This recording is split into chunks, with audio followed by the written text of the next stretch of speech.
Hi, Jessica here, and today we're going to celebrate our invisible allies, microbes.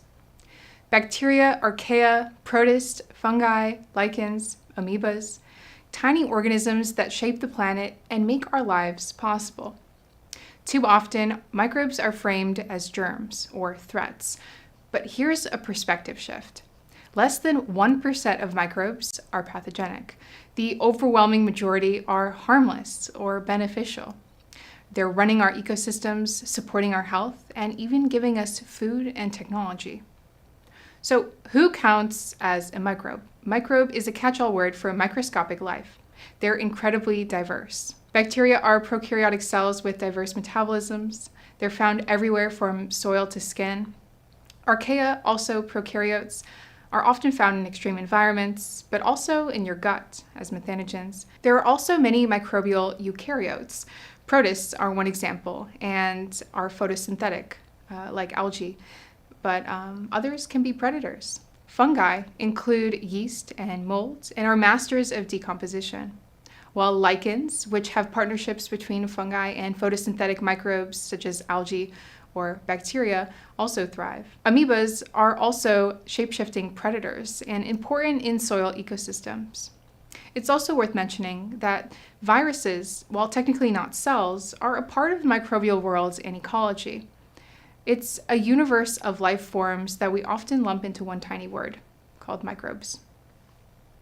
Microbes rarely live alone. They interact with other organisms in relationships that can be classified as mutualism, where both partners can benefit. For example, rhizobium bacteria fix nitrogen for legumes while the plant feeds the bacteria.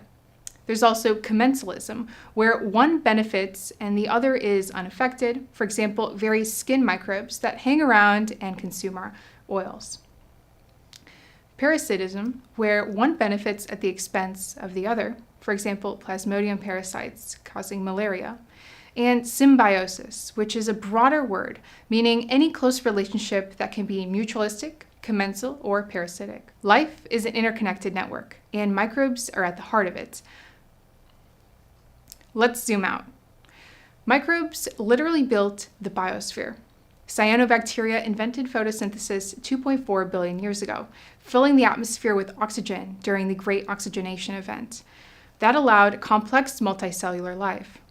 Additionally, soil microbes decompose organic matter, releasing carbon back into the atmosphere through carbon cycling and making nutrients available. They also do this with nitrogen, such as nitrifying and denitrifying microbes, which balance one of the most limiting nutrients on Earth. Certain archaea can also control greenhouse gases through metabolizing methane.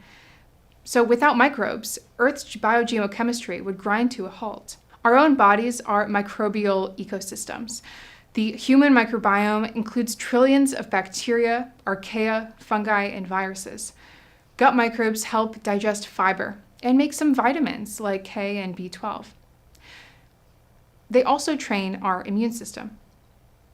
Skin microbes create a protective barrier against pathogens, while oral microbes keep the balance in our mouth and prevent overgrowth of harmful strains. Disruptions in our microbiomes are linked to diseases from allergies to inflammatory bowel disease, but when balanced, microbes keep us healthy. Many of humanity's favorite foods are microbial gifts. Yeast ferments sugar into bread, beer, and wine. Lactic acid bacteria makes yogurt, cheese, kimchi, and sauerkraut. Koji mold makes soy sauce, miso, sake. And chocolate and coffee flavor comes from microbial fermentation of beans. Every culture on Earth has microbial cuisines. Microbes are not just tolerated, they're celebrated. They don't just make food, though.